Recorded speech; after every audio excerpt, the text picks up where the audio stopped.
Hello. Good evening sir. Good evening भैया मोहित जी, क्या हाल चाल है? बढ़िया सर। Sir good evening. Good evening भाई, good evening, very very good good evening. Evening sir. Good evening madam, good evening.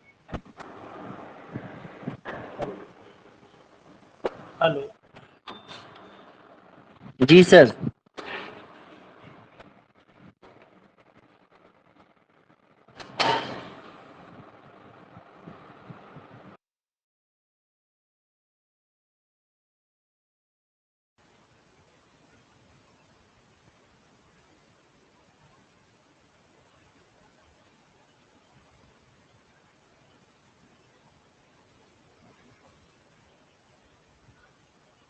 तो सर वॉइस नहीं आ रही है आपकी प्रॉपर। मैं बोल नहीं रहा हूँ भैया, बस बोलूंगा। अच्छा अच्छा, सॉरी सर। अब आ रही वॉइस? और क्या जी हाल सर चाल आ है? रही है। क्या हाल चाल अच्छा है? हूँ सर। Good evening sir. Good evening madam, good evening Anu ji. और अश्विनी जी, आज का शेड्यूल क्या रहा आपका? जब तक एक दो लोग आ रहे हैं मैं आपसे 2 मिनट बात कर लेता हूँ। अवधेश सर गुड इवनिंग, कल सर नहीं थे शायद आप। जी नमस्कार सर। क्या हाल चाल है सर, ठीक हैं? बढ़िया है सर। बस एक दो मिनट आपसे बात कर लेता हूँ, मन हल्का हो जाता है। आप लोगों को भी जो है, आप लोगों की जी जी। वॉइस सुन के हम जी हमारा भी मन हल्का हो जाता है सर। एक्चुअली में क्या कल कहीं गए थे सर क्या? एक्चुअली सर क्या है ना कि अब नया सेशन चालू हो रहा है तो कभी कभी लेट तक लेक्चर हो जाते हैं तो पहुंच ही नहीं पाता। अच्छा अच्छा। जी। और बताइए, बाकी सब कुशल मंगल हैं? जी सर, जी सर। चलिए चलिए, ठीक है सर, ओके। सभी भाई बहनों को मेरा गुड इवनिंग। सीमा जी गुड इवनिंग। सीमा जी गुड इवनिंग। रजनीश चौहान जी गुड इवनिंग। सभी को गुड इवनिंग एक बार बोल दे रहा हूँ। बहुत कांत जी गुड इवनिंग।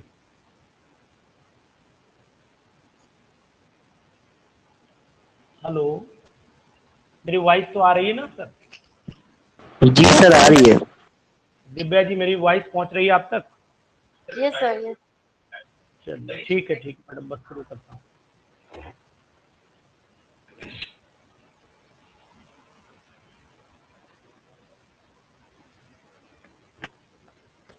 सर जब तक एक क्वेश्चन पूछ लें।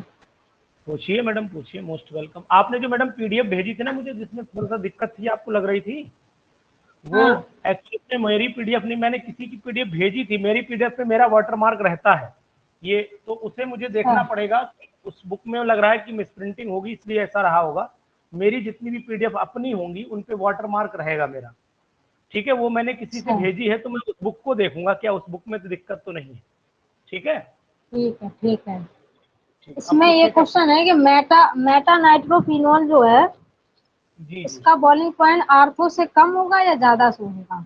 मेटा नाइट्रोफिनॉल आर्थो और मेटा वाली कंडीशन है। आर्थो में जो है वो इंट्रामोलिकुलर हाइड्रोजन बॉन्डिंग हो जाती है मैडम। Yes sir. आर्थो में इंट्रामोलिकुलर हाइड्रोजन बॉन्डिंग हो जाती है, जबकि मेटा वाली पोजीशन में इंट्रा तो हाइड्रोजन बॉन्डिंग जो मेटा का सबसे कम होगा ना? किसका? नहीं, मेटा मेटा का कम नाइट्रोफिनॉल। नहीं, पैरा इसका आर्थो का कम होना चाहिए। आर्थो में हाइड्रोजन बॉन्डिंग हो गई तो बॉइलिंग पॉइंट इसका ज्यादा नहीं हो जाएगा? नहीं मैडम, उसमें इंट्रा हो रही है, इंट्रा। पैरा पैरा का जब ज्यादा होगा। नहीं नहीं, वो नहीं, मेटा, पैरा तो सबसे ज्यादा है ही। वो आर्थो और मेटा वो, मेटा में। कोई बात नहीं। अब आप अपने क्वेश्चन को कह दिया, आप मेरी बात सुन लीजिए। ठीक है। ये आपने यहाँ पर OH लगा दिया मैडम, और यहाँ पर स्क्रीन NO2 लगा। स्क्रीन नहीं आ रही है, स्क्रीन शेयर नहीं हो रही। अच्छा ठीक है, मैं शेयर करता हूँ।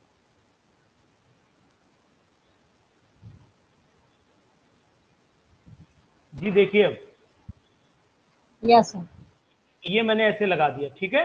ये हो गया आपका ऑर्थो नाइट्रोफिनॉल, सही है मैडम। ये हो गया आपका मेटा नाइट्रोफिनॉल। आपका क्वेश्चन जब यस तक सर। मैं स्टार्ट आउट कर देता हूँ। आपने अच्छा क्वेश्चन पूछा है, लेकिन थोड़ा सा अगर आप इसमें थोड़ा सा अगर माइंड का यूज कर देती तो काम हो जाता है। देखिए यहाँ पर क्या है कि ये आपने पैरानाइट्रोफिनॉल बनाया, ये आपने पैरानाइट्रोफिनॉल बनाया, ठीक है ना। यहाँ पर इंटरमोलिकुलर हाइड्रोजन बॉन्डिंग है। This contain intermolecular hydrogen bonding. Intermolecular hydrogen bonding. अब आप ये बताइए, जब इंटरमॉलिकुलर हाइड्रोजन बॉन्डिंग होगी, then molecule will connect to the another molecule. एक मॉलिक्यूल दूसरे मॉलिक्यूल से कनेक्ट होगा, means more energy is required to remove. ज्यादा एनर्जी चाहिए इसको रिमूव Yes. करने के लिए। इसे अगर Yes, yes, तोड़ना sir. है, अब समझ में आया कुछ नहीं? इसको अगर हमें हटाना है, इसको हटाना है, तो हम लोगों को क्या करना पड़ेगा? ज्यादा एनर्जी की जरूरत पड़ेगी इसे सेपरेट करने के लिए। इसे हम लोगों को ये बॉन्ड तोड़ना पड़ेगा और ये बॉन्ड तोड़ना पड़ेगा, मींस 2 बॉन्ड हमें तोड़ने पड़ेंगे, मोर एनर्जी इज रिक्वायर्ड। लेकिन ये तो अपने आपस में ही एनर्जी, मतलब इसको कहीं दूसरे मॉलिक्यूल से इसका टच ही नहीं है, दूसरे मॉलिक्यूल्स के बीच में इसका वीक फोर्स ऑफ अट्रैक्शन है, ये अपने में है, तो मींस इसको इससे अलग करने के लिए हमें बहुत कम एनर्जी चाहिए। ठीक है, ये इसके बाद की कंडीशन है। इसके बाद की कंडीशन का मतलब है कि ये हाइड्रोजन बॉन्डिंग तो बनाने के चांसेस में है ही नहीं, अगर है भी तो बहुत माइन्यूट है, ऐसे कह सकते हैं कि पॉसिबिलिटी नहीं है इसके अंदर। तो सबसे 1 नंबर पे हाई पे ये आएगा, उसके बाद ये आएगा, और सबसे कम जिसका बॉइलिंग पॉइंट होगा वो ऊपर वाला आएगा, ड्यू टू इंट्रामॉलिकुलर। इंट्रा में आपस में बॉन्डिंग नहीं होती है, विद इन द मॉलिक्यूल होती है, इंट्रामॉलिकुलर। Okay, ठीक है, क्लियर हो गई बात? ठीक है, सही। Yes sir. Okay okay. चलिए, सभी लोग एक बार अब आ चुके हैं और हम लोग बात कर रहे थे अपने टॉपिक पर। इस पे जरा आप बने रहिएगा स्क्रीन पर। मैं सबसे पहले आपको कार्बीन के बारे में बताऊंगा। ये छोटे छोटे 3 टॉपिक हैं, तीनों के बारे में पहले मैं आपको बता दूं, उसके बाद मैं आपकी रिएक्शन शुरू करता हूं। इलेक्ट्रोफिलिक सब्स्टिट्यूशन, न्यूक्लियोफिलिक सब्स्टिट्यूशन, जो भी रिएक्शन हमारी बची उन रिएक्शन पे डिस्कशन करूं।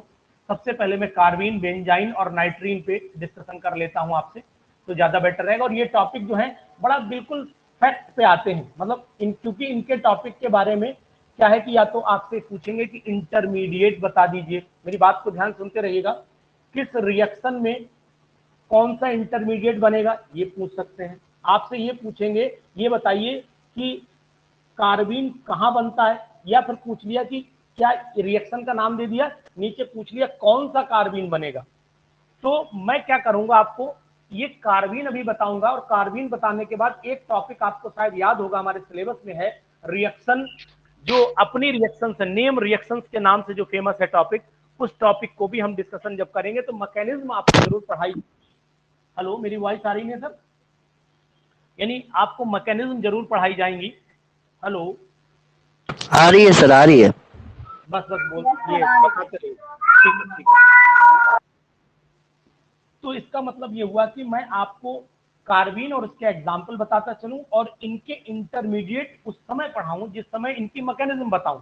मैंने एक बहुत अच्छा काम आपके लिए ये कर दिया है, वो आपके लिए मुझे लगता है सुटेबल होगा। मेरा पैटर्न भी अक्सर थोड़ा सा ये रहता है कि मैं ग्रुप कोई चीज को कलेक्ट करने की कोशिश करता हूं। जैसे रिएक्शन जब पढ़ाऊंगा तो सब रिएक्शन ही पढ़ाऊंगा आपको, उस समय रिएक्शन की मैकेनिज्म ही पढ़ाऊंगा, आपके माइंड की फीडिंग ही वहीं चलेगी।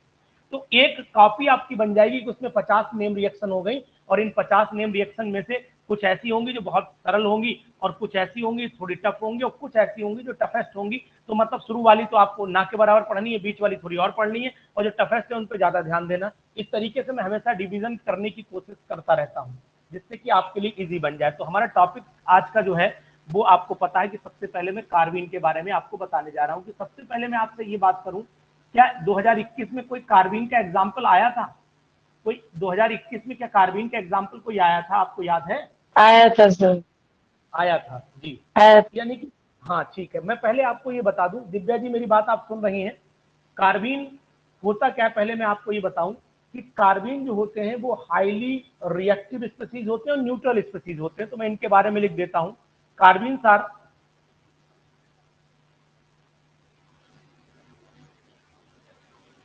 Are highly reactive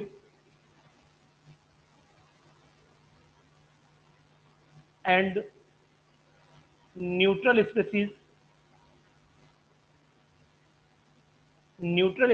with how many electrons, इनके जो आउटर मोस्ट बोले तो उनमें कितने इलेक्ट्रॉन बोले जाते हैं? किसी को पता है ये बात कि how many electrons are present इनके? 6 electron. 6 electron. Neutral species with 6 electron, इन्हें सिक्सेट भी बोलते हैं। 6 electron in the carbon atom, in the carbon atom. ये बात सब लोगों को आपको पता ही थी, इसमें कोई ऐसी दिक्कत नहीं है। हाँ, वैलेंस शेल लिखना in the valence shell of carbon atom, अगर आप पूरी बात अगर लग रहा हो कि नहीं सर ने आधी लिखी तो मैं पूरी कर देता हूं उसे। In the valence shell 6 electrons in the valence shell of, तो आप समझदार हैं, in the valence shell of carbon atom. अब मैं बात कर लेता हूं कि आखिरकार कार्बीन जो है वो बनते कैसे होंगे। तो मैं एक दो एग्जांपल लेकर के आपको बताता हूं कि कार्बीन कैसे बनते होंगे। डाईएजोमीथेन का नाम सर सुना है आप लोगों ने, डाईएजोमीथेन का नाम सुना होगा, उसमें कोई इफ और बट नहीं है, कंफर्म है। तो डाईएजोमीथेन शायद मुझे लगता है कि मैं लिख रहा हूं, बताइएगा, मैंने ये कंपाउंड लिखा है डाईएजोमीथेन, इस पे मैं चार्ज भी लगा दे रहा हूं, इस पे नेगेटिव लगा देता हूं, इस पे पॉजिटिव लगा देता हूं, इस तरीके से ये मैंने डाईएजोमीथेन लिखा है। डाईएजोमीथेन करे क्या, कब ये कार्बीन बना देगा? पहले मैं आपसे ये कहूं कि अपना ये रेजोनेंस कंप्लीट करे, यानी कि अगर ये नेगेटिव साइन अपने दोनों इलेक्ट्रॉन यहां ट्रांसफर कर देता है, अगर यहां ट्रांसफर कर देता है तो ऑटोमेटिक यहां ट्रिपल बॉन्ड आ जाएगा, और जैसे ही ट्रिपल बॉन्ड आएगा ये अपना इलेक्ट्रॉन इधर फेंक देगा, यानी ये कंडीशन ये पैदा करेगा पहले अपने पास। यानी इसकी दूसरी जो पॉसिबिलिटी है, मैं बना सकता हूं कि CH2 पर मैं नेगेटिव बना दूं, CH2 पर नेगेटिव बना दूं। आगे बताइए क्या करूं मैं, यहाँ पर N है, यहाँ पर क्या पॉजिटिव रहने दूं या हटा दूं, यहाँ पॉजिटिव रहने दूं या हटा दूं? सर रहेगा यहाँ तो पॉजिटिव, रहेगा, बिल्कुल रहेगा, डेफिनेट रहेगा। ये वाली कंडीशन, ये वाला नेगेटिव हटाऊंगा और ये वाला पॉजिटिव में मेंटेन रखूंगा। इसके बाद की कंडीशन क्या पॉसिबल है वो जरा इंपॉर्टेंट है, आपको देखनी पड़ेगी। यहाँ पर ये अपने पॉजिटिव को पूरा करने के लिए यहाँ से इलेक्ट्रॉन मांग लेगा कि भैया हमें इलेक्ट्रॉन दे दो, हम जा रहे हैं, हमारा काम पूरा हो गया, यानी डिकम्पोज कर जाएगा। In the presence of light हो सकता है, in the presence of heat हो सकता है, in the presence of ultraviolet light लिखा जा सकता है। तो overall decomposition, after decomposition what will happen, ये जो CH2 हमारे पास में बचेगा वो CH2 के पास ये हम इस तरीके से इलेक्ट्रॉन बना देते हैं, और बनाने के बाद हम लोग यहाँ पर N2 ये रिलीज कर देते हैं, ये N2 हमने रिलीज कर दी। ये जो बना, अगर इसको आप ध्यान से देखें तो इसके आउटर मोस्ट को चेक कर लीजिए सर, इसके आउटर मोस्ट को आप चेक कर लीजिए, ये ऐसे दिखेगा, और ये मैंने इस तरीके से पेयर बना दिया आपका, ये हाइब्रिड ऑर्बिटल के अंदर, और ये मैंने इसकी पीजेड ऑर्बिटल इस तरीके से बना दी। तो अब आपको ये दिखाई दे रहा होगा कि ये कंडीशन ये न्यूट्रल स्पीसीज है, इसके पास में अगर इलेक्ट्रॉन गिने जाएं, गिनने के बाद जो कंडीशन पॉसिबल हो सकती है वो क्या हो सकती है कि भाई एक ये है, दूसरा ये है, और उसके बाद तीसरा ये है, चौथा ये है, 5, 6, और ये आपको 6 इलेक्ट्रॉन दिखाई देंगे जो ऊपर लिखे गए, यानी इलेक्ट्रॉन की डिस्ट्रीब्यूशन। एक एग्जाम्पल तो आप ये बना सकते हैं। दूसरा एग्जाम्पल आप क्या बना सकते हैं, दूसरे एग्जाम्पल में आप ऐसा करिए कि क्लोरोफॉर्म ले लीजिए।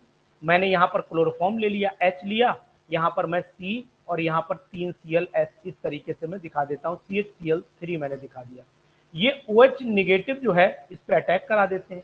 OH निगेटिव जब इस पे अटैक करेगा तो क्या कंडीशन करेगा भाई, OH जाएगा और इनको बुला के लाएगा कि चलो हमारे पास चलो भाई, मतलब अटैक करेगा। ये इस पे अटैक करने का मतलब है ये वाले इलेक्ट्रॉन यहाँ छूटेंगे, और जब ये इलेक्ट्रॉन यहाँ छूटेंगे तो एक मैं फाइनल स्टेज भी लिख सकता हूँ कि भाई यहाँ पर कंडीशन क्या पॉसिबल है कि सबसे पहले इस पे नेगेटिव लगाऊं, क्योंकि यहाँ नेगेटिव आ रहा है, यानी सी पे मैं नेगेटिव लगा देता हूँ, इस तरीके से ये कंडीशन में बना दूं।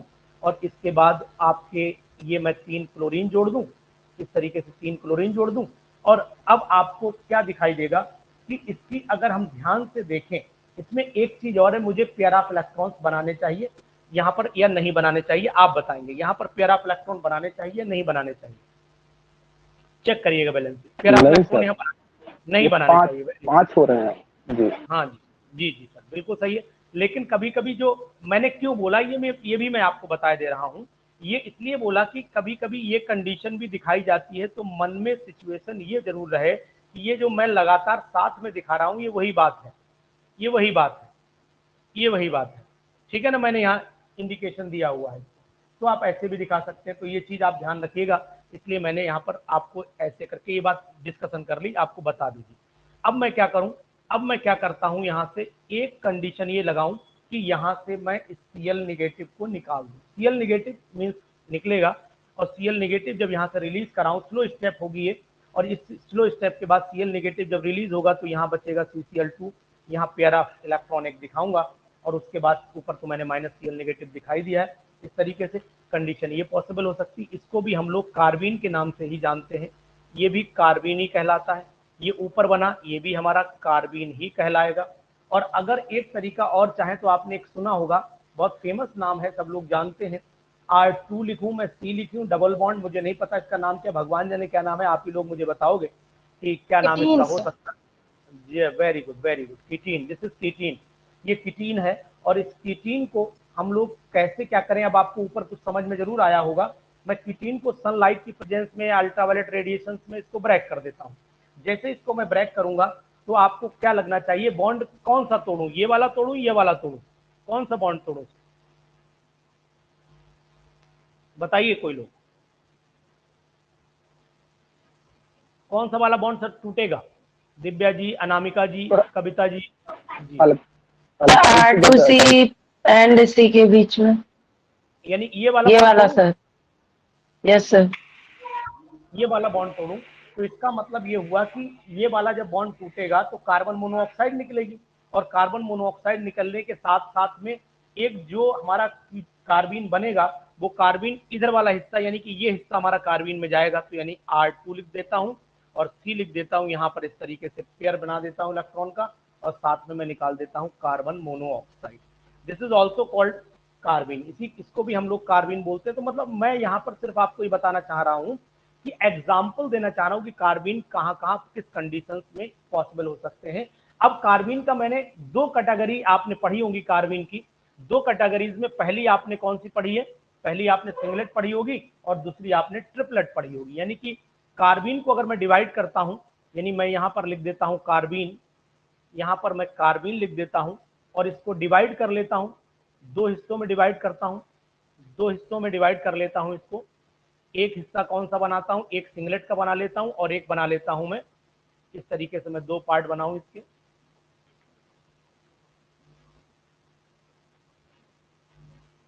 अब क्या करूं, अब मैं एक तरफ लिख दूं, बताइए क्या लिखूं मैं भाई, एक तरफ लिख देता हूं सिंगलेट, सिंगलेट, और दूसरी तरफ क्या लिखूं, डुप्लेट या ट्रिपलेट? ट्रिपलेट। ट्रिपलेट कार्बन लिखता हूं, ट्रिपलेट कार्बन, यहां मैं सिंगलेट कार्बन लिख देता हूं। इन दोनों के बारे में सुन लीजिए क्या कहानी है। इन दोनों के बारे में ये बताया गया है कि भाई सबसे पहली बात हुई है, सिंगलेट कार्बीन वो कार्बीन होता है जिसमें कार्बन एटम sp2 हाइब्रिडाइज्ड होता है, जिसके अंदर कार्बन जो होता है वो sp2 हाइब्रिडाइज्ड होता है। ये सही बात है, सिंगलेट स्टेट में कार्बन sp2 हाइब्रिडाइज्ड होता है। यानी कि अगर मैं बनाना चाहूं यहां पर तो इस तरीके से कार्बन बनाऊं, और कार्बन बनाने के बाद एक R मैं यहां जोड़ देता हूं, एक R मैं यहां जोड़ देता हूं, इसके बाद एक मैं यहाँ पर हाइब्रिड ऑर्बिटल बना देता हूँ, एक हाइब्रिड ये रही होगी, और साथ में इसकी दूसरी ऑर्बिटल में ये वाली p ऑर्बिटल में ऐसे बना देता हूँ, ये वाली, ये p ऑर्बिटल है ना, ये p ऑर्बिटल वैकेंट है। यहाँ पर इलेक्ट्रॉन दिखा देता हूँ कि भाई यहाँ पर ये पेयर में रहेंगे इस तरीके से, एक क्लॉकवाइज रहेगा, एक एंटी क्लॉकवाइज रहेगा। This is sp2 hybrid orbital, यानी कि pair of the electron is present in the sp2 hybrid orbitals and both are in opposite direction, यानी कि दोनों एक दूसरे की अपोजिट डायरेक्शन में रहेंगे। ये बात बड़ा इंपॉर्टेंट है यहाँ पर, इसलिए मैं बोल रहा हूँ। और यहाँ पर हाइब्रिडाइजेशन आपकी sp2 आती है। जबकि अगर हम ट्रिपलेट कार्बीन की बात करते हैं तो बात वही है, लेकिन डिफरेंस जो आ रहा है वो डिफरेंस ये आ रहा है सर कि यहाँ पर मैंने कार्बन लिया, ये एक तो लीनियर शेप में रहता है, एक बात ये हुई। दूसरी बात ये कि जब ये लीनियर शेप में रहेगा, ये एल्काइल ग्रुप सेम और डिफरेंट भी हो सकते हैं, इस बात का भी आपको ख्याल रखना पड़ेगा। यानी कहीं पर अगर इस तरीके से R लग गया, इस तरीके से R लग गया, R डबल डैश हो गया तो पॉसिबिलिटी है।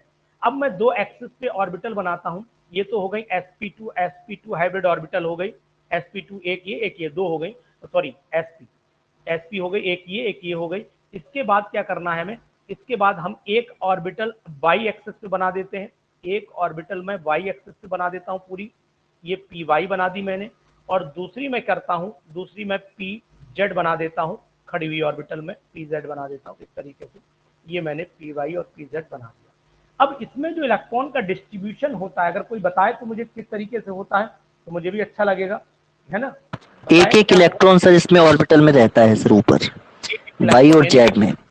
मैं इसको ऐसे डाल देता हूँ एक इलेक्ट्रॉन, इसको ऐसे डाल देता हूँ अश्विनी जी, और मैं दूसरे इलेक्ट्रॉन को ऐसे डाल देता हूँ। सही डाला मैंने इलेक्ट्रॉन? नहीं सर, गलत है ये। क्या गलती है सर इसमें? ये सर जो ऑर्बिटल है, आप ये बोलिए अलग सर, अलग पहले जो ऑर्बिट डिफरेंट ऑर्बिटल जो है सर, ये जो आपने पी वाई और पीजेड बनाया है, इसमें एक एक इलेक्ट्रॉन रहता है सर। ये नहीं नहीं, मैंने एक बात अनहाइब्रिडाइज्ड जो ऑर्बिटल है उसमें एक एक इलेक्ट्रॉन कंटेन करता है सर ये। ट्रिपलेट ये में अनपेयर्ड और इसमें पेयर्ड सिंगलेट। ये दोनों अनपेयर्ड है, अनपेयर्ड है दोनों। देखिए दोनों यस। सर अनपेयर्ड है। मेरा कहने का मतलब सर ये है कि ये जो पी वाई और पीजेड जो सर आपने बनाया है, इसमें एक एक इलेक्ट्रॉन कंटेन करेगा सर ये ऑर्बिटल। मैंने पीवाई में एक्चुअली एक बनाया है, ठीक है सुनिए। देखिए मैंने ये ये नीचे एक, वाला ये हटा करके। हाँ कहाँ बनाऊं मैं? नहीं सही है सर, ओके। ओवरऑल वो समझ नहीं पा रहा था सर, वो स्ट्रक्चर उसके हिसाब सही से। है। वो सही है ना? सही है सर। ओके। अब देख सर, अतुनी सर की बात पे मोहर लगाइए सर, सही है ये। सर ये अनपेयर्ड इलेक्ट्रॉन आपने भरा है, ये जो एंटी क्लॉकवाइज मैनर में, ये चीज सर थोड़ा सा प्रॉब्लम कर रही है मेरे को। सही क्लॉकवाइज जो प्रॉब्लम, है ना सर ये। सही प्रॉब्लम कर रही है, वहीं पर फोकस करिए, सही प्रॉब्लम कर रही है वो। ये सर क्लॉकवाइज ये नहीं है। इसकी स्पिन सही होनी चाहिए थी सर, ये मैं कह रहा था। यही बात सुनना चाह रहे थे। यानी इसकी स्पिन जो है हम लोगों को क्या करनी है भाई, जब अनपेयर्ड इलेक्ट्रॉन भरेंगे तो आपको सेम नियम डायरेक्शन होगी स्पिन, सेम डायरेक्शन। जी जी सर जी। वेरी गुड, बहुत अच्छी बात। देखिए अब ये दिमाग आपने पहले बोला फिर बोला, दिमाग चला नहीं चला? अब यही आप, तो ये चीज यहाँ पर ध्यान रखनी कि अगर पेपर में आपसे पूछा जाए कि ट्रिपलेट कार्बिन के अंदर इलेक्ट्रॉन्स कहाँ रहते हैं, तो आप बताएंगे कि इसके अंदर 2sp हाइब्रिड ऑर्बिटल्स होती हैं, एक बात, लेकिन 2 इलेक्ट्रॉन्स विद पैरेलल स्पिन, ये वर्ड ध्यान रखिएगा मेरा, 2 इलेक्ट्रॉन्स विद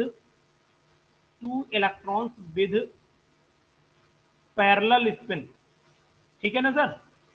पैरेलल स्पिन ध्यान रखिएगा, पैरेलल स्पिन जी सर जी सर जी सर।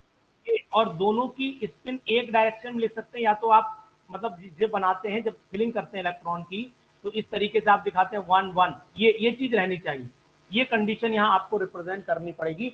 ये चीज आप सब ध्यान रखिएगा कि हम लोगों को पैरेलल स्पिन में ही इलेक्ट्रॉन यहाँ फिलअप करने पड़ेंगे। तो ये इंपॉर्टेंट पॉइंट था, इसलिए मैंने आपको यहाँ पर टोका था, और ये सब चीजें आपको पता रहनी चाहिए, इसलिए बार बार मैं जगह जगह पे आपको रिमाइंड कराता रहता हूँ। एक बात तो ये चीज तो डायग्रामेटिकली हो गई। अब मैं आपसे बात ये करता हूँ कि कार्बिन का रोल कहाँ कहाँ रहता है। तो मैं अभी, तो मैंने क्या बोला, अभी मैं आपको ये बता दूंगा कि कार्बिन का रोल कहाँ कहाँ रहेगा, लेकिन जब मैं आपको नेम रिएक्शन पढ़ाऊंगा उनकी बिल्कुल मैकेनिज्म खोल के रखूंगा कि भाई मैंने रीमर टीमन रिएक्शन है उसमें ये मैकेनिज्म है, तो ये हिस्सा इंटरमीडिएट बना, ये कार्बिन होगा, उस समय मैं वो चीज बताऊंगा, लेकिन यहाँ आपको नाम बताऊंगा कि कौन कौन सी रिएक्शंस में कार्बिन हम लोग यूज करते हैं। जो मुझे पता है वो मैं बता दूंगा, अगर आपको कोई पता हो एक्स्ट्रा तो मुझे बता दीजिएगा, मैं ऐड कर दूंगा, और कुछ नहीं होगा। सबसे पहले तो मैंने जो पढ़ा है वो ये पढ़ा है कि भाई रीमर टीमन रिएक्शन में भी कार्बिन बनता है, और आपने भी शायद पढ़ा जरूर होगा कि रीमर टीमन रिएक्शन के अंदर कार्बिन इंटरमीडिएट बनता है, ये शायद आपको पता होगा, कार्बिन इंटरमीडिएट यहाँ पर बनता है। अब रीमर टीमन रिएक्शन क्या है, तो ये तो जब बताएंगे भाई, फिनॉल है, जब रिएक्शन करता है क्लोरोफॉर्म से और सोडियम हाइड्रोक्साइड सॉल्यूशन से रिएक्शन करेगा तो ये सैलिसिलडिहाइड बनाता है, ये सब बातें आपको आगे बताई जाएंगी। लेकिन जो रिएक्शन है इसके अंदर कार्बिन का फॉर्मेशन होता है, और वो जो कार्बिन बनेगी वो वही CCl2 वाली जो आपने बनाई थी वही कार्बिन इसके अंदर बनती है। ये इसकी मैकेनिज्म में हम डिस्कशन बाद में करेंगे। एक बात, दूसरी मुझे जो जानकारी है वो जानकारी ये है कि जो कार्बल एमाइन रिएक्शन होती है, कार्बल एमाइन रिएक्शन के अंदर भी जो है वो क्या होता है, कार्बिन का फॉर्मेशन होता है। तो मैं उसका एग्जाम्पल भी, मतलब मैं यहाँ क्यों लिख रहा हूँ, मैं इसलिए लिख रहा हूँ, मैं ये बात पूरी भी वहां बता सकता था, लेकिन अगर मैं आपको इंडिकेट जब वहां करूंगा कि सर मैंने आपको बताया था इसमें कार्बिन होती, तो आपके माइंड में खट से ये बात आ जाएगी, नहीं सर ने वहां हमें इंडिकेट किया था कि कार्बल एमीन रिएक्शन के अंदर भी कार्बिन बनता है। एक बात ये हो गई। दूसरी बात ये है कि सर जब भी हम लोग कार्बिन, जब जैसे कि मान लीजिए हमें कोई एल्कीन है, एल्कीन में जब हम लोग एडिशन करते हैं, है ना, एल्कीन में एडिशन करते हैं तो कार्बिन का एडिशन एल्कीन में हो जाता है, उससे हम लोग जो है साइक्लिक कंपाउंड भी बना लेते हैं। तो तीसरा रोल हम इस तरीके से भी पढ़ लेंगे, addition of the carbene to alkene, मतलब यहाँ पर डायरेक्ट है या इंटरमीडिएट वाली कंडीशन नहीं, addition of carbene in alkene. Alkene में भी ये, जब हम लोग एल्कीन पढ़ेंगे तो वहां पर एक एडिशन रिएक्शन ऐसी पढ़ेंगे जहां पर कार्बिन का एडिशन कराएंगे और आपका जो है वो साइक्लिक कंपाउंड साइक्लोप्रोपेन टाइप का बनाएंगे, जिसमें अगर आप ध्यान दीजिए तो इस टाइप का कंपाउंड बनता है। मैं आपको हिंट भी दे रहा हूं, जैसे मैं यहाँ CH लिख देता हूँ, यहाँ CH लिख देता हूँ, यहाँ पर मैं CH2 लिख देता हूँ, फिर आगे मैं मिथाइल लगा देता हूँ। तो इस तरीके का कंपाउंड भी ये क्या हो गया 1 2 3 1,2 हो गया, डाई मिथाइल हो गया और साइक्लोप्रोपेन। इस कैटेगरी का कंपाउंड भी आपको मैं बना करके दिखाऊंगा जिस समय आपको एल्कीन के बारे में डिस्कशन यहाँ पर करूंगा। तो ये सब मैकेनिज्म भी आपको पढ़ाई जाएंगे, लेकिन मुझे ये 3 का लगभग आइडिया है कि भाई 1 2 3 में रिएक्शन लगभग कार्बीन का यूज होता है। बाकी कार्बीन का यूज अगर आप दिखाया मैंने कीटीन में भी होता है, कार्बीन का यूज जो है वो डाइएज़ोमीथेन के ब्रेकिंग में होता है। ऐसे बहुत सारे एग्जाम्पल भी आपके नजर में रहते होंगे जो मैंने शुरुआत में यूज कर दिए बनाने में। ठीक है ना सर। अब हम लोग एक काम ये बहुत अच्छा कर लेते हैं कि भाई जैसे हमने कार्बीन पढ़ा तो हाँ, हेलो मेरी वॉइस आ रही ना सर? जी सर, आ रही है।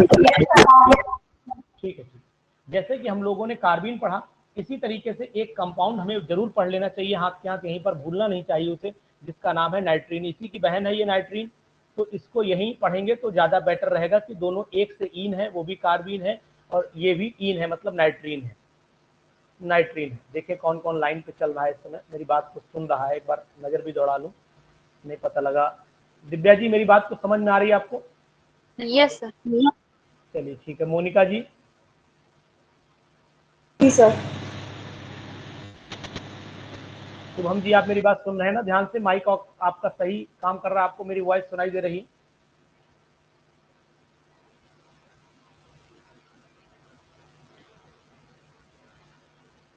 नहीं बात हो पा रही है। अभ्येस सर जग रहे हैं सर? जी सर, जी सर। ठीक है सर। नाइट्रीन की बात कर रहा हूँ सर। सर कोई लोग बताएं कि आखिरकार ये जैसे कार्बीन मैंने बोला, ऐसे नाइट्रीन में भी मुझे कुछ बोलना पड़ेगा, एक सेंटेंस, कि नाइट्रीन एक तो न्यूट्रल होते हैं, मोनोवैलेंट होते हैं, इलेक्ट्रॉन डेफिशिएंट स्पीसीज भी होते हैं। ये भी बोल सकते हैं electron deficient nitrogen containing species बोले तब ज्यादा बेटर रहेगा मुझे लगता है। तो मैं एक लाइन में अगर लिखना चाहूँ तो क्या लिखूं सर? दीज आर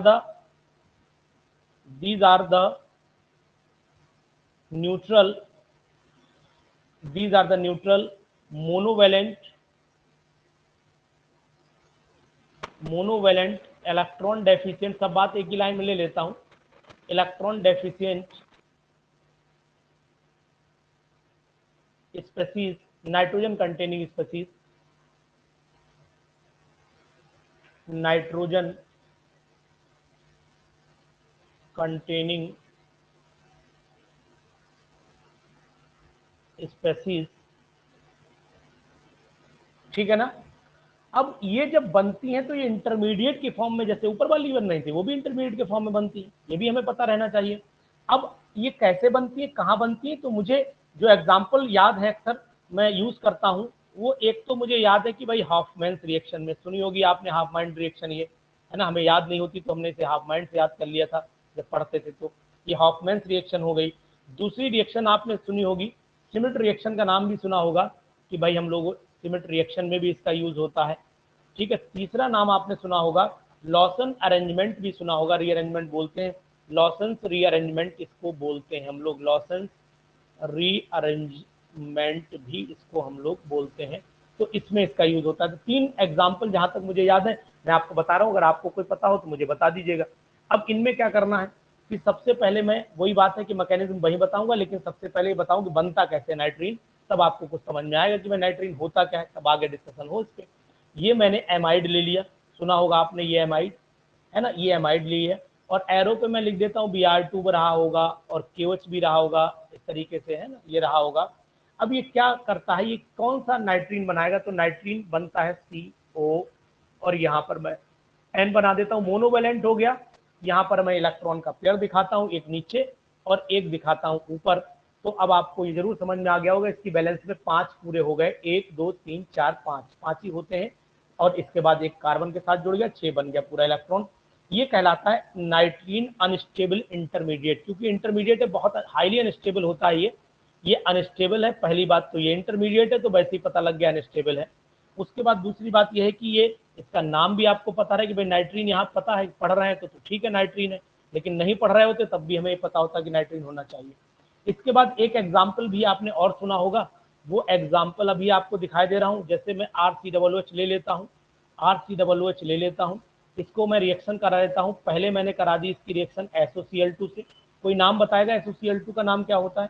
उसके बाद जो है वो एक आयोनिल क्लोराइड से। Thionyl chloride.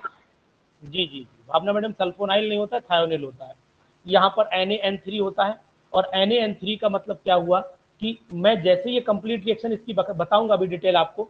ये एजाइड, सोडियम एजाइड जो मैंने नीचे लिखा हुआ है, ये कंबाइन करेगा, पहले OH हटाएं, ये तरीके से COCl बनाएंगे, उसके बाद मैं रिएक्शन कराऊंगा। तो मैं डायरेक्ट मैं लिख रहा हूँ यहाँ पर, क्योंकि यहाँ पर मुझे अभी पूरा डिस्कशन ये करना है कि मुझे करना मतलब नाइट्रीन बनाना कैसे। तो मैं यहाँ बनाऊं, अब मुझे बताइएगा मैं कहाँ क्या लगाऊं, मुझे नहीं पता, मैं सब ऐसे ही समेट के लिखे दे रहा हूँ।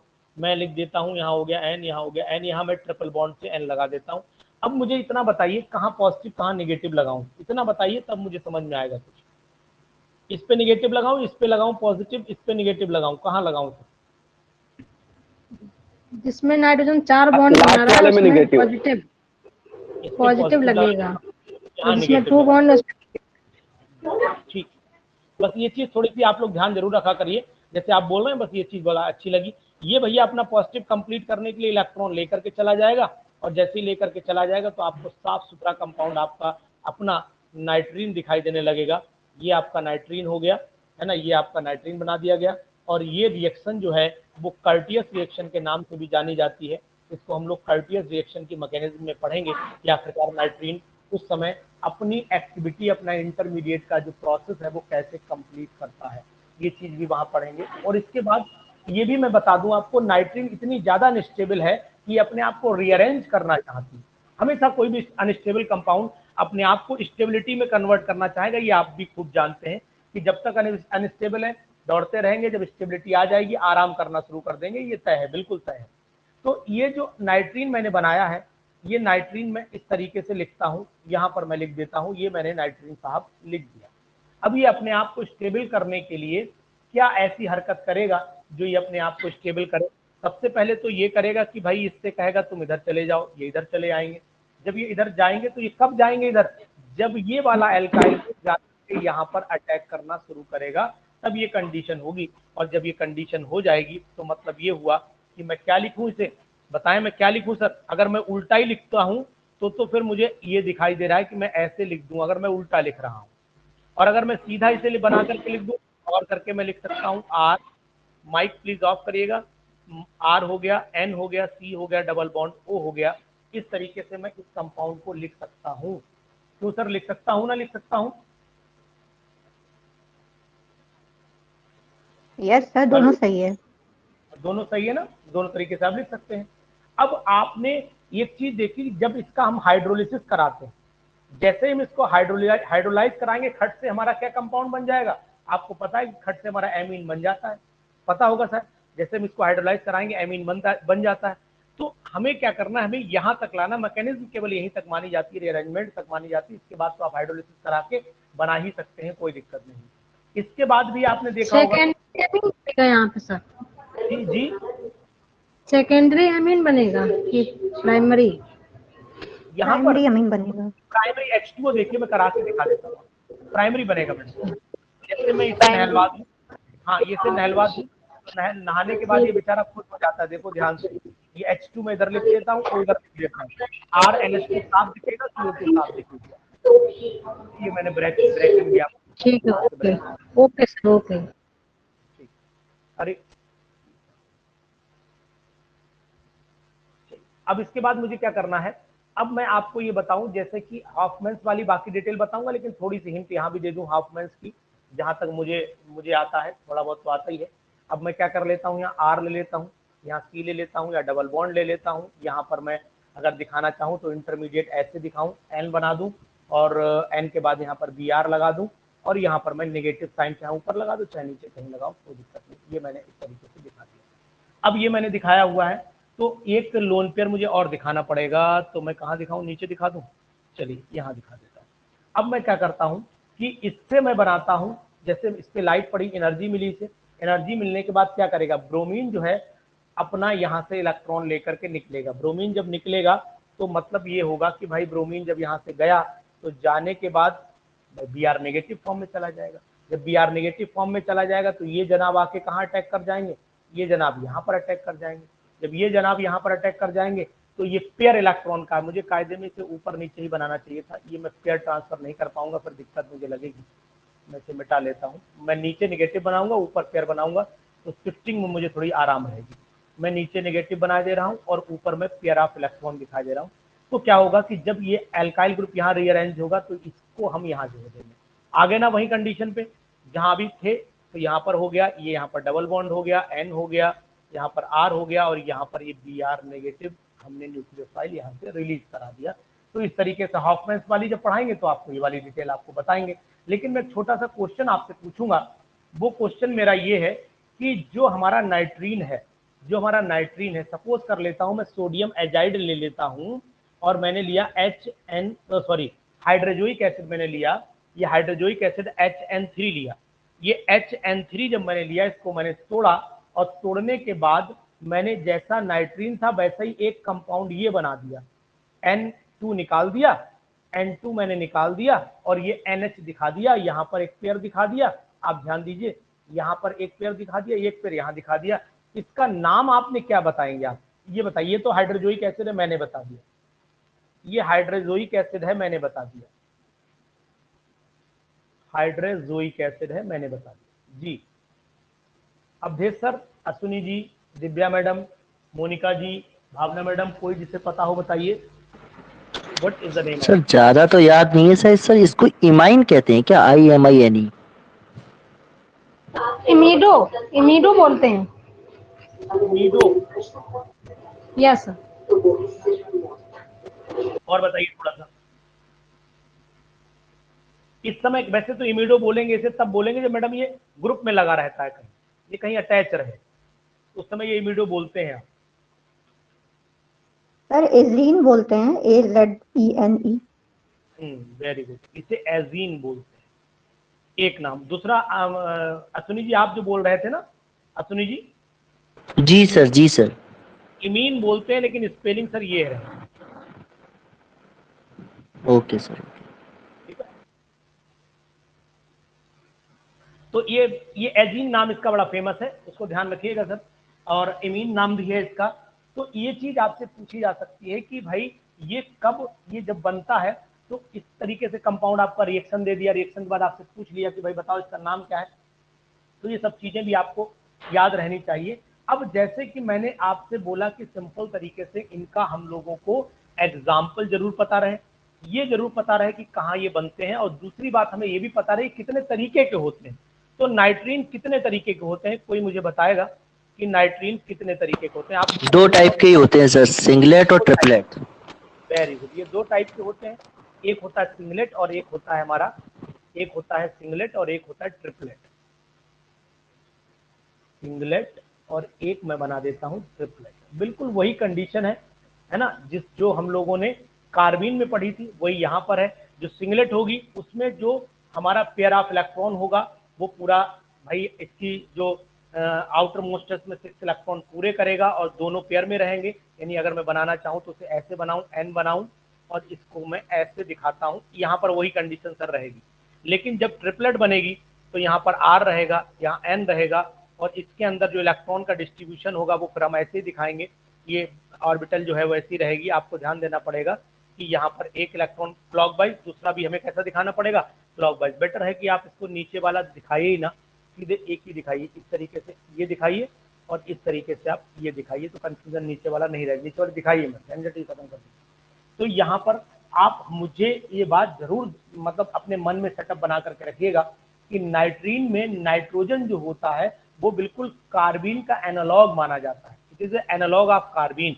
ये कार्बीन का एनालॉग है और ये ट्रिपलेट कार्बीन का एनालॉग माना जाता है। जिस तरीके से वहां 6 इलेक्ट्रॉन है उसी तरीके से यहाँ भी 6 इलेक्ट्रॉन रहेंगे। ये चीज आपको ध्यान देना पड़ेगी। लेकिन आपने ये जरूर बताना है कि एक इलेक्ट्रॉन ये है, एक ये है, 2 ये है, और 2 बना के दिखा दीजिएगा इसके ऊपर। इस तरीके से सब आपको 6 इलेक्ट्रॉन दिखाई देने लगेंगे कि भाई 6 इलेक्ट्रॉन हमें है। अब एक क्वेश्चन और आ सकता है, वेरी वेरी इंपॉर्टेंट क्वेश्चन, कि इसको हम लोग डिटेक्ट कौन सी स्पेक्ट्रोस्कोपी से करते हैं? Which spectroscopy is used to identify, to detect the nitrine? Very very important question for the PGT examination, कि which spectroscopy is used to detect it? ये जरूर कहीं पर लिख लिया करिए, छोटी छोटी बातें, ये बातें बड़ा महंगी बातें हैं। ये टीचर क्या होता है जब बोलता है तो उसके मुंह से कब क्या निकलेगा, कौन सा वर्ड कौन सा क्वेश्चन उसके जो पढ़ा रहा है उनके स्टूडेंट्स के लिए वरदान बन जाएगा, ये शायद ना तो टीचर को पता होता है ना बच्चों को पता होता है। कभी कभी हमारा सिलेक्शन एक क्वेश्चन से रुका, कभी सिलेक्शन नंबर डिजिट डेसिमल से रुका, पता लगा हमारा जो है वो 412.49 बन रहा है और किसी बंदे का 400 इस तरीके से 1 2 और यहाँ पर 48 पे चला गया, तो भैया ये आपसे ऊपर है, ये आपसे नीचे है या ऊपर है? क्यों?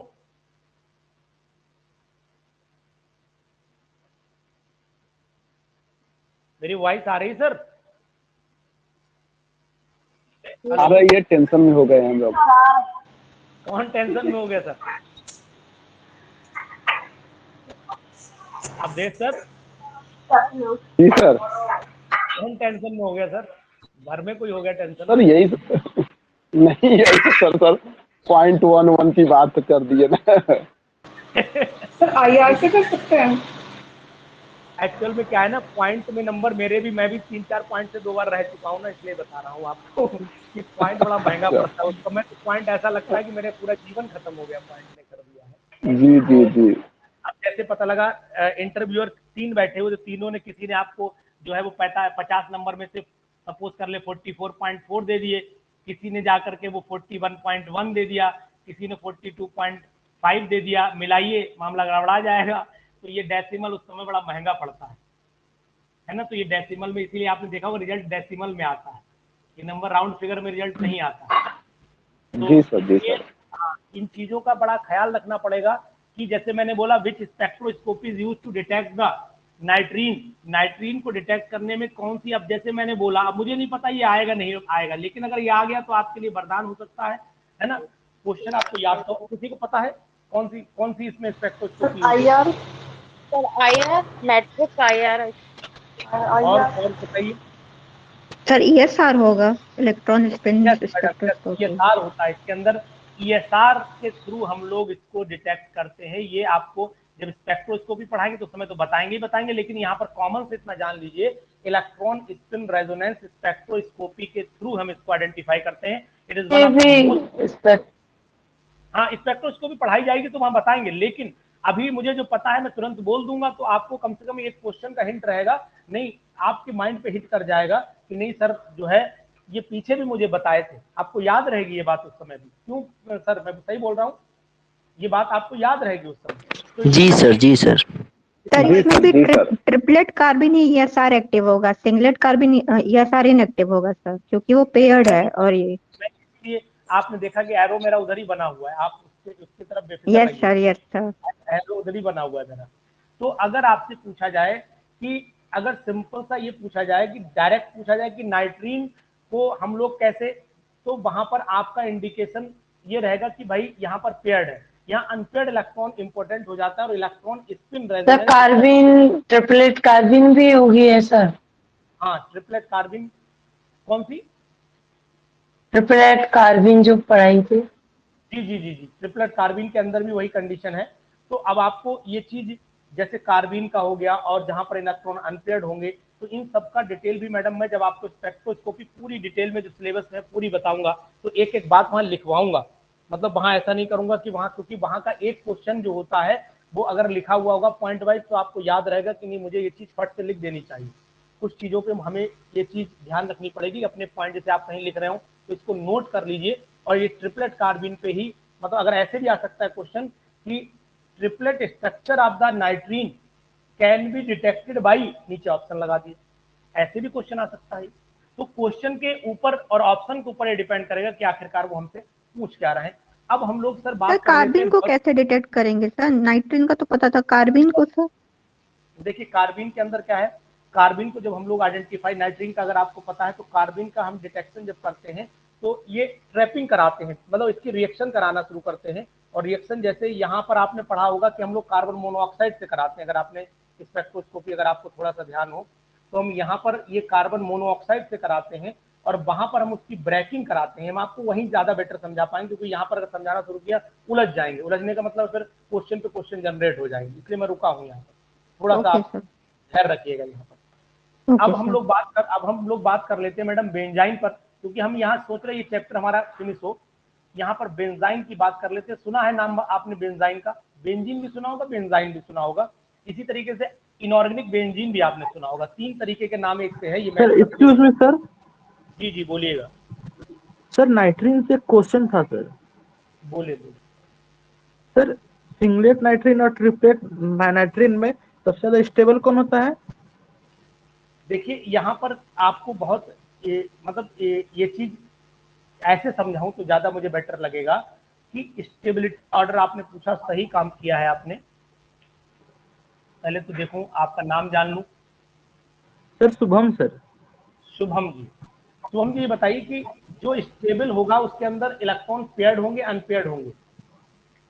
सर पेयर्ड होना चाहिए। पेयर्ड होना चाहिए।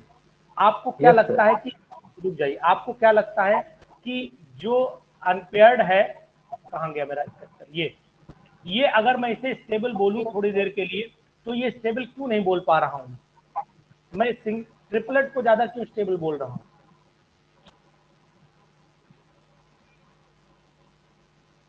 थोड़ा सा बोलिए मेरे साथ बोलिए, मैं आपका जवाब तुरंत दे दूंगा।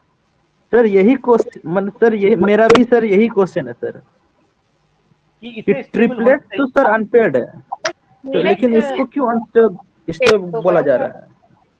इसको मैं बोल रहा हूं ट्रिपलेट में जो एस कहीं ऐसा तो नहीं, ट्रिपलेट में एस इलेक्ट्रॉन जो रहता है वो sp ऑर्बिटल में रहता है, लीनियर और ट्रिपलेट में एक मिनट रुक जाइए, मैं पूरी बात कह लूं। मुझे ये पहले जानना है कि मैं आपको बता दूं कि मुझे ये कहना है कि अधिकतर लोग इस पे आंसर लगाएंगे, सिंगलेट पे लगाएंगे आंसर।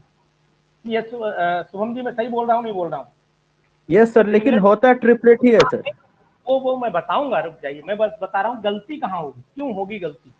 देखिए क्या है, ये जो इलेक्ट्रॉन है ये हाइब्रिड ऑर्बिटल के अंदर है। ये जो इलेक्ट्रॉन है सर ये हाइब्रिड ऑर्बिटल के अंदर इलेक्ट्रॉन है। ये जो आपको सिंगलेट के अंदर नाइट्रीन में दिखाई दे रहे हैं ये, और जबकि ये वाले इलेक्ट्रॉन जो हैं, अभी आपने देखा होगा कि हमेशा हाइब्रिड ऑर्बिटल जितनी भी होती हैं वो हाइब्रिड ऑर्बिटल फर्दर रिएक्शन के मूड में रहती हैं, मींस वो दूसरे से कंबाइन करने की फॉर्म में बनी रहती है। जबकि अगर कोई भी ऑर्बिटल ऐसी है जिसके अंदर हम लोग ये कहें कि मान लीजिए ये ऑर्बिटल है, यहाँ पर इलेक्ट्रॉन का डिस्ट्रीब्यूशन नहीं है, अगर ये हाइब्रिड हो गई तो 100% ये दूसरे से कंबाइन करेगी। इसका मतलब है कि उसकी एनर्जी लेवल जो है वो एनर्जी लेवल दूसरी के एनर्जी लेवल से इक्वल पे पहुंच जाएगी, और जब इक्वल पे पहुंच जाएगी तो कंबाइन करने की कैपेसिटी उसकी ज्यादा हो जाएगी as compare to the orbitals having the unpaired electrons without any hybridization. ये मैं यहाँ पर सेंटेंस यूज कर सकता हूँ इनको समझाने के लिए। लेकिन अगर मैं आपसे ये कहूँ कि अगर डायरेक्ट पेयर और अनपेयर से देखेंगे तो 100% आप गलती कर जाएंगे, यहाँ पर तो आप नहीं बोल पाएंगे। अब मैडम कुछ कह रहे हैं जी, अब कहिए मैडम, अब आप कह रहे हैं। मैं बोल रही थी कि ट्रिपलेट कार्बन लीनियर स्ट्रक्चर में है और सिंगल इलेक्ट्रॉन जो है वो sp में है, तो sp होने के कारण s कैरेक्टर बढ़ रहा है तो वो शायद ज्यादा स्टेबल होगा ट्रिपलेट कार्बन। ये रीजन हो सकता है मे बी सर। नहीं आप वो बोल सकती हैं, उसमें मतलब ये रीजन भी मैं इसको गलत नहीं, एक चीज के 2-3 रीजन आप एक्सप्लेनेशन दे सकते हैं, लेकिन बेटर जो एक्सप्लेनेशन है वो मैंने दिया है। और आप ये बोल सकते हैं कि भाई जहां पर sp करेक्टर है तो s पे 50% करेक्टर हो गया, और जहां पर s करेक्टर बढ़ेगा उसके अंदर स्टेबिलिटी बढ़ेगी। ये चीज आपकी मैं काट नहीं सकता हूँ, मतलब इसको अगर ऑप्शन में अगर ये आएगा तो मुझे ये बोलना पड़ेगा, मतलब अगर ऑप्शन मुझे मिलेगा तो शुभम जी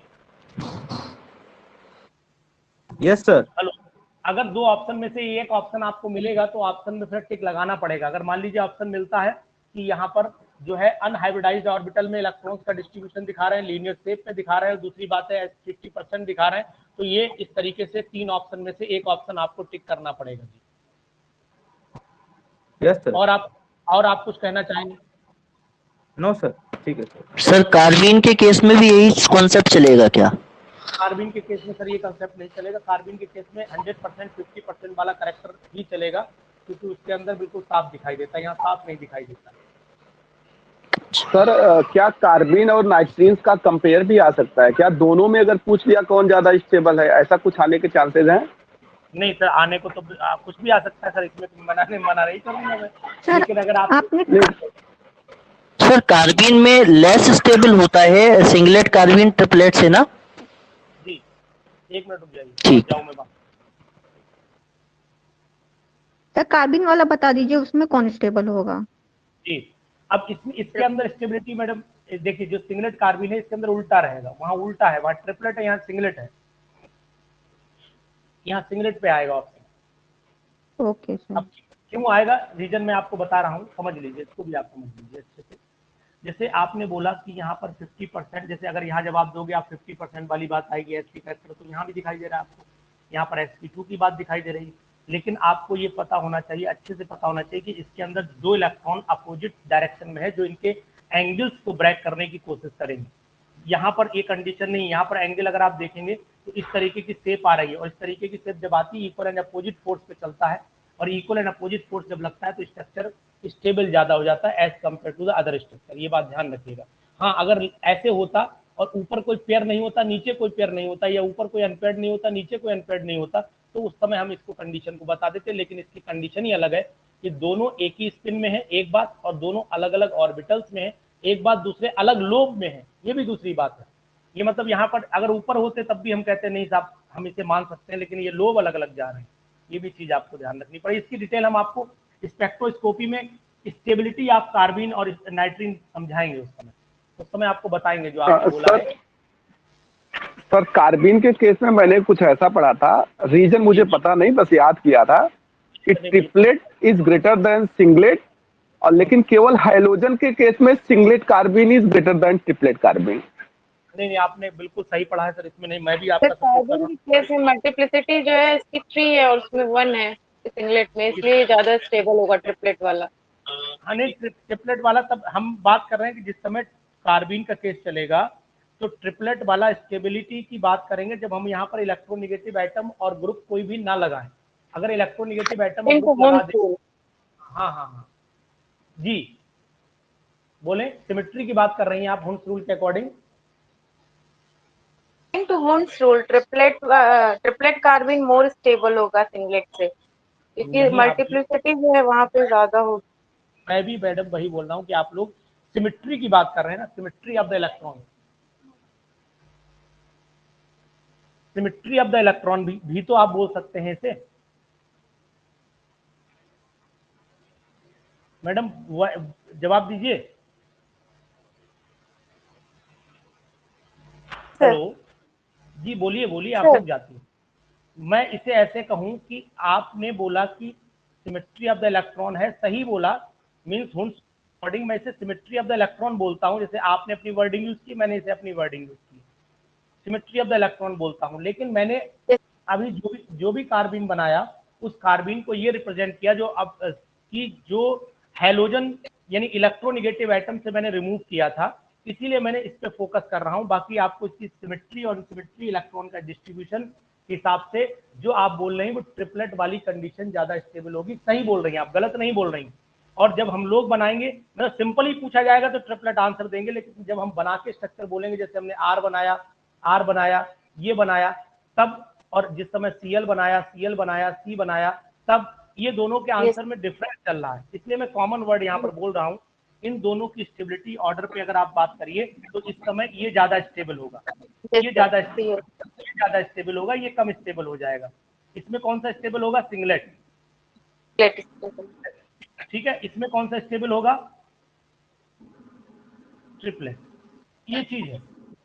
दरअसल सर एक उसका कॉन्सेप्ट ये है ना सिंगलेट के लिए कि जैसे आर ग्रुप जितने भी इलेक्ट्रॉन रिलीजिंग ग्रुप होते हैं, जैसे हाइड्रोजन को लेके जैसे एल्कोहल हो गया, NH2 हो गया, जो भी है, ठीक है, तो वो उन केस में सिंगलेट कार्बिन ज्यादा स्टेबल होता है। हाँ, क्योंकि उनका जो लोन पेयर होता है वो इसके कार्बिन कार्बन के बैकेंट ऑर्बिटल से डिलोकलाइज होता है, partial double bond character generate होता है। ठीक है, तो इस वजह से सिंगलेट कार्बिन ज्यादा स्टेबल होता है। लेकिन ऐसे केस में जहाँ पे जैसे सिर्फ जैसे मिथिल ग्रुप है, एल्किल कोई भी ग्रुप अगर लगा है तो वहाँ पे ट्रिपलेट ज्यादा स्टेबल हो जाता है। बस यही कॉन्सेप्ट है, कुछ ज्यादा खास नहीं है सर। नहीं, आपने सही बोला सर, बिल्कुल सही बोल रहे हैं। ठीक है, आगे बढ़े सर, अगर अनुमति दें। Yes sir. जी सर। चलिए बेंजाइन की बात कर लेते हैं सर। बेंजाइन में हम लोग चल रहे थे, तो बेंजाइन में सबसे पहले तो ये बताइए कि बेंजाइन का मैंने थोड़ा सा आइडिया आपको दे रखा था, बेंजाइन का आइडिया दे रखा था। तो बेंजाइन में आपने ये स्ट्रक्चर, मैंने एक वर्ड बोला था, 3 कॉमन नेम इससे मिलते जुलते हैं। एक तो हम लोग इसे प्यार से बेंजीन बोलते हैं, इसे हम लोग प्यार से बेंजीन बोलते हैं। और इसी को अगर हम लोग ऐसी सिचुएशन पैदा कर दें तो इसको हम लोग बेंजाइन बोल देते हैं, बेंजाइन बोल देते हैं। जैसा कि नाम भी सर हमें बता रहा है बेंजाइन, ये नाम भी हमें इंडिकेट कर रहा है। तो इसके अंदर अगर हाइब्रिडाइजेशन देखें तो सर कैसी रहती है, sp2, इसके अंदर भी यहाँ पर sp2 sp2 सभी sp2 हाइब्रिडाइज कार्बन होते हैं बेंजीन के अंदर, जो हमें ऑलरेडी पता है। तो क्या मैं यहाँ पर ऐसा कर दूं कि ये sp2 लिख दूं, ये sp2 लिख दूं, ये sp2 लिख दूं, ये sp2 लिख दूं, और यहाँ पर भी मैं sp2 लिखूं या sp हाइब्रिडाइजेशन लिखूं? दोनों में से एक चीज sp2 sp2 लिखिए सर। sp2 आएगा। क्यों लिखूं मैं? अब यहाँ पर इसका मतलब हुआ कि ऐसा देखने में ऐसा लगता है, देखने में ऐसा लगता है कि मुझे sp हाइब्रिडाइजेशन, मतलब अगर कोई अचानक के सामने रख दिया जाए तो जरा भी माइंड अगर हम लोग यूज ना करें तो गड़बड़ा जाएगा, यानी कि sp हाइब्रिडाइजेशन लिख देंगे। तो ये आखिरकार sp हम क्यों नहीं लिख रहे हैं, ये बात हमें सबसे पहले जाननी पड़ेगी, तब हमें समझ में आएगा कि आखिरकार ये बेंजाइन है क्या भला। क्यों सर, सही बोल रहा हूं ना कि बेंजाइन में अल्टरनेट डबल बॉन्ड होगा एक बात, और 1-2 कार्बन ऐसे होंगे जिनके बीच में हम लोग ट्रिपल बॉन्ड दिखाएंगे। लेकिन ये आउट ऑफ प्लेन है ना? रुक जाइए, बस रुक जाइए। जो ट्रिपल बॉन्ड है वो जो बेंजाइन की हाइब्रिड ऑर्बिटल है वो साइड वाइज ओवरलैप कर रही है। मेरी वर्डिंग सुनिएगा सर, बेंजाइन की जो हाइब्रिड ऑर्बिटल है वो साइड वाइज ओवरलैपिंग कर रही है। क्या ये मैं बात सही बोल रहा हूं सर? बेंजाइन की अगर मैं हाइब्रिडाइजेशन की बात करूं, स्ट्रक्चर की बात करूं, विनय जी आप कुछ रखेंगे अपने विचार इस पे? ये मैंने रखा, नहीं सर प्लीज कंटिन्यू करिए आप। नहीं आप थोड़ा सा बोलिए। खैर मुझे अच्छा लगा आपने जवाब दिया। तो देखिए क्या होता है, जब इंसान बोलता है तो उसके लैंग्वेज से पकड़ में आ जाता है कि हम लोग किस तरीके के लोगों के साथ डिस्कशन कर रहे हैं। बहुत अच्छा लगता है ऐसे। देखिए मैंने यहाँ पर बॉन्ड बनाया, अब आपको मैं ये दिखाऊं कि एक तरीके से मैं ऑर्बिटल यहाँ पर ऐसे दिखाऊं, ये साइडवाइज ऑर्बिटल में इस तरीके से दिखाऊं, ऐसे दिखाता हूं। अब लेकिन रहा क्या होगा कि मैं इसकी ओवरलैपिंग यहाँ पर नहीं करा रहा हूं, मैं ओवरलैपिंग डॉट डॉट से करा दे रहा हूं, जिससे कि आपको ये लगता रहे कि भाई ये ऐसे तो कायदे में तो ये होता है, ये ऐसे रही होगी ऑर्बिटल, ऐसे करके ओवरलैपिंग। तो आप मुझसे ये ना कहिएगा कि सर आपने यहाँ पर ओवरलैपिंग नहीं कराई है। तो मैं इसे डॉटेड लाइन से दिखा देता हूँ कि भाई ये ओवरलैप अधिकतर हम लोग इसी तरीके से समझाते हैं। ये तो आपको डबल बॉन्ड वाली कंडीशन दिखाई दी, लेकिन इनका एक लोब ऐसा है जो बाहर की तरफ है और ये भी ओवरलैप कर जाता है इस कंडीशन में। तो हमें क्या दिखाई, कायदे में तो यही कंडीशन होनी चाहिए थी, ये बनता, लेकिन ये ओवरलैप भी कर रहा है। तो इसकी वजह से जो कंडीशन पॉसिबल हुई वो कहलाती है साइड वाइज ओवरलैपिंग। आप डायरेक्ट वर्ड नहीं बोलेंगे, आप साइड वाइज, अगर हमने इतना लिख दिया तो मेरा गलत है, side wise overlapping, side wise overlapping of orbitals लिख दिया, गलत, ये गलत हो गया, ये सेंटेंस गलत हो गया, ट्रू फॉल्स में चला गया, करेक्ट इनकरेक्ट में आएगा, तो आपको ये गलत करना पड़ेगा, मतलब बताना पड़ेगा ये रॉन्ग स्टेटमेंट है। आपको सही करने के लिए इसमें जोड़ना पड़ेगा, क्या जोड़ना पड़ेगा, sp2 हाइब्रिड ऑर्बिटल्स, ये बोलना पड़ेगा, sp2 ऑर्बिटल्स बोलना पड़ेगा, ये बात आपको ध्यान रखनी पड़ेगी। तो यहाँ पर एक वर्डिंग आपको यूज करनी पड़ेगी, sp2 हाइब्रिड ऑर्बिटल्स। मैं मिटा दूं पूरा तो ज्यादा बेटर रहेगा, sp2 ऑर्बिटल लिख दिए, चाहे हाइब्रिड ऑर्बिटल लिख दीजिए, कोई दिक्कत नहीं, यहाँ पर दोनों बातें सही आ जाएंगी। जी सर, ये चीज आपको ध्यान रहेगी। हाँ ना सर, बोलिए कुछ। अब हमने सर जो बेंजाइन बनाई है, ये बेंजाइन किस तरीके से पैदा हुई होगी, ये बेंजाइन का एक एग्जाम्पल हम लोग फॉर्मेशन का भी देख लें कि बेंजाइन कैसे बनी होगी, कहाँ से जनरेट हुई होगी। तो ये अगर ये जान लेंगे तो एक एग्जाम्पल यहाँ जाने तो ज़्यादा बेटर रहेगा, हमारे लिए समझ में भी आएगा। मैं सिंपल सा एक क्लोरोबेंजीन ले लेता हूँ, ले लूँ सर क्लोरोबेंजीन? मेरी वॉइस को पहुँच रही है ना सर? ये मैंने क्लोरोबेंजीन, जी सर, जी सर, ये मैंने क्लोरोबेंजीन ले लिया इस तरीके, पास पास आप चाहे ऊपर दिखाइएगा, जहां पर ये बॉन्ड है वहां दिखाइएगा, ज्यादा चाहे इस बॉन्ड पे दिखा सकते हो, इस बॉन्ड पे कहीं पर भी दिखाइएगा, लेकिन दिखाइएगा वहीं जहां डबल बॉन्ड दिखाई दे रहा हो। तो ये मैंने क्लोरोबेंजीन यहाँ पर ले लिया।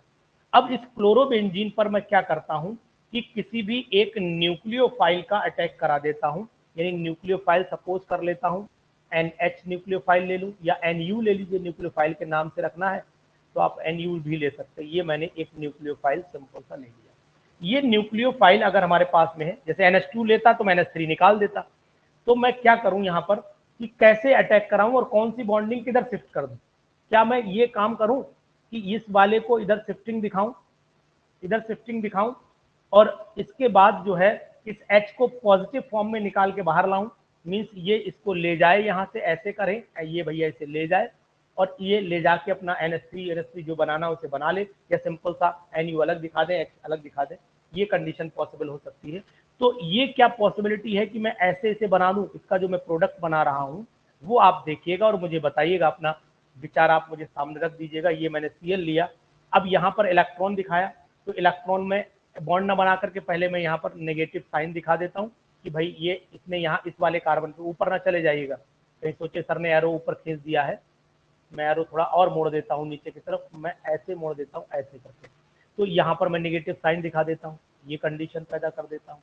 तो ये मैंने जब बनाया, तो अब इसके बाद क्या सिचुएशन पॉसिबल होगी कि ये बेंजाइन में कन्वर्ट हो जाए। मैंने एक स्टेप चल दिया है, अब एक स्टेप आप मुझे चल के दिखाइए कि इसके बाद मैं क्या करूं कि बेंजाइन में से कन्वर्ट कर दूं। बोले सर, अगर मैं इसे बनाता हूं, यहां पर इसे बनाता हूं तो ये बॉन्डिंग गड़बड़ हो जाएगी, 1 2 3 4 बहुत सारे बॉन्ड गड़बड़ हो जाएंगे। इस वाले कार्बन को, इस वाले कार्बन पे देखेंगे डिस्टर्बेंस पैदा हो जाएगा। सर ऐसा नहीं हो सकता है कि सर ऐसा नहीं हो सकता कि कंसर्टेड मैकेनिज्म में चला जाए, हाइड्रोजन नहीं वो बॉन्ड शिफ्ट करे और क्लोरीन निकाल दे तो बेंजाइन बन जाए। बोलिए, ठीक है, मतलब मैं एक स्टेप की जगह 2 स्टेप में चल रहा हूँ, आप सही बोल रही मैडम कि मैं क्लोरीन को निकालूं यहाँ से, तो आप सिंपल सा बोलिए कि सर क्लोरीन निकाल दीजिए आप।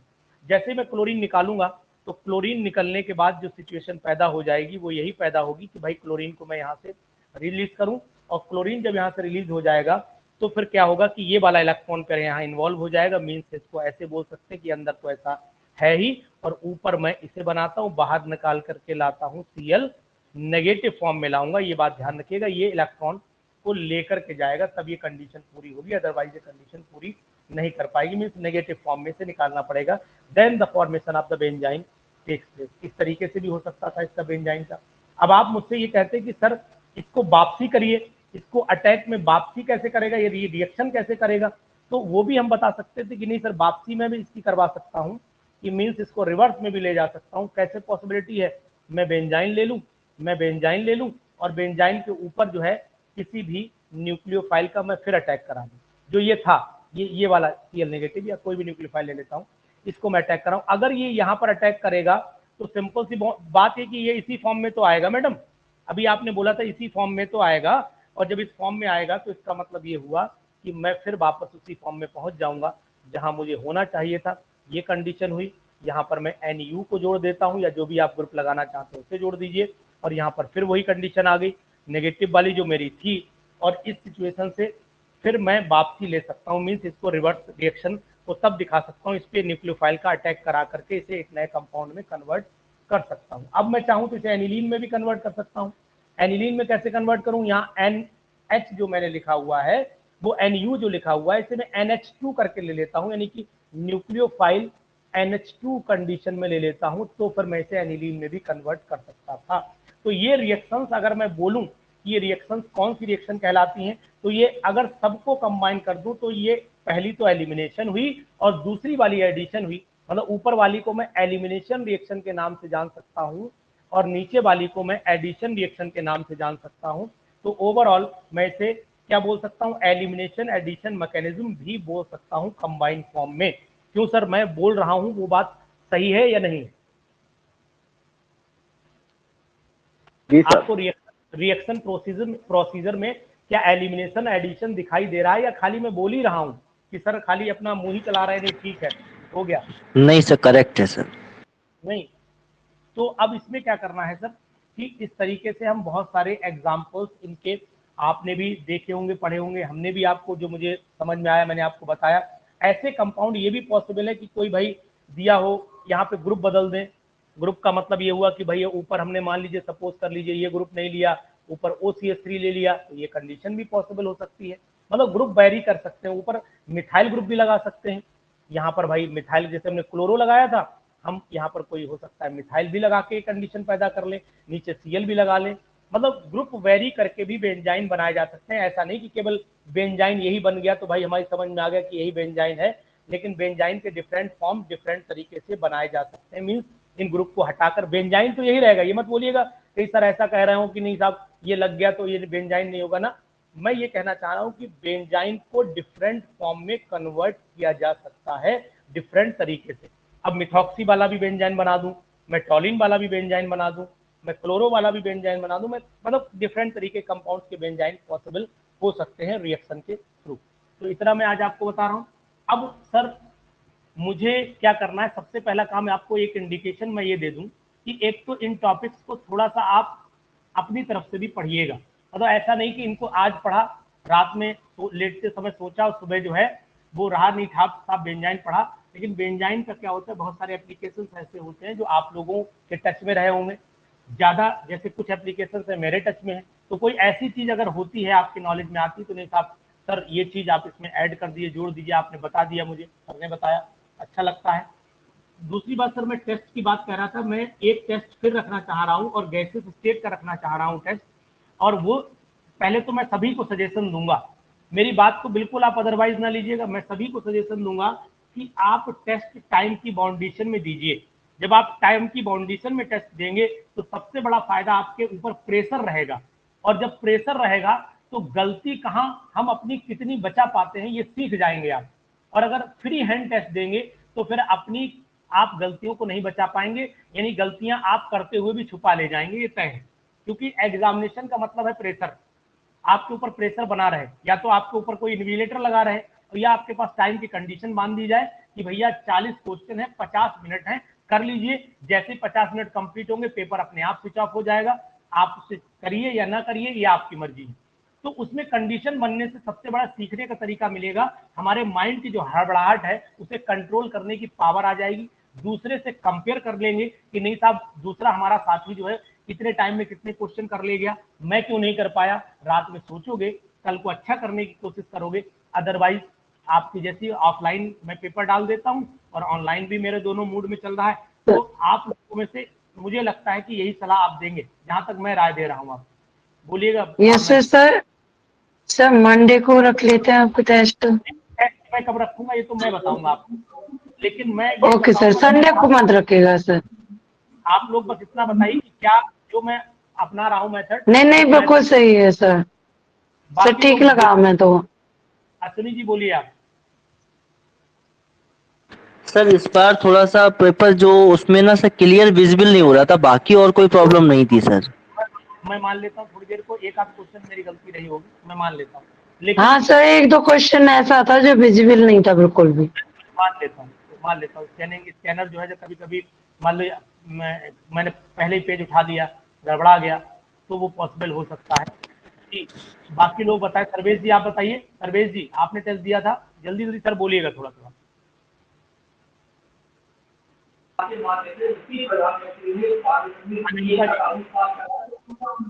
यस सही है। चलिए ठीक है, अब आप काफी लोग अगर आपका मौन है तो फिर आपकी इसमें हाँ है, बाकी मैं आपसे कल बात करूंगा क्योंकि अगले बैच के लिए भी टाइम थोड़ा सा। Thank you sir, good night sir. Thank you sir, thank you, good night sir. Good night.